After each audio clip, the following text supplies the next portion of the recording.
Boris Johnson News, Live, Priti Patel's position, untenable, says Starmer as PM ends isolation. Sir Keir Starmer has said Priti Patel's position is now untenable, and accused the Tories of having let down the police over the last 10 years amid a row over pay and policing numbers.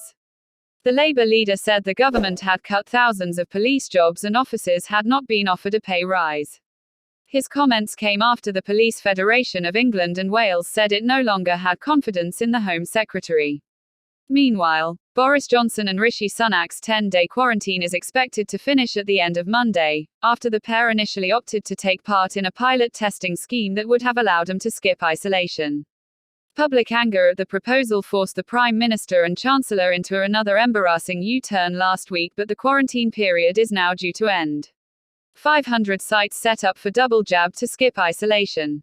Downing Street has said around 500 sites would be set up this week where double jabbed workers would be exempt from self-isolation if they are coronavirus contacts. The government has promised up to 500 sites critical to food supplies and 200 covering emergency and transport workers will take part in the program, with tests replacing quarantine. A Number 10 spokesman was unable to say how many sites were currently operating the scheme. But he added, "We expect 500 sites to be able to test within this week, and we said at the end of last week we have rolled out the workplace daily testing following the government's close engagement with industries that have been affected by self-isolation.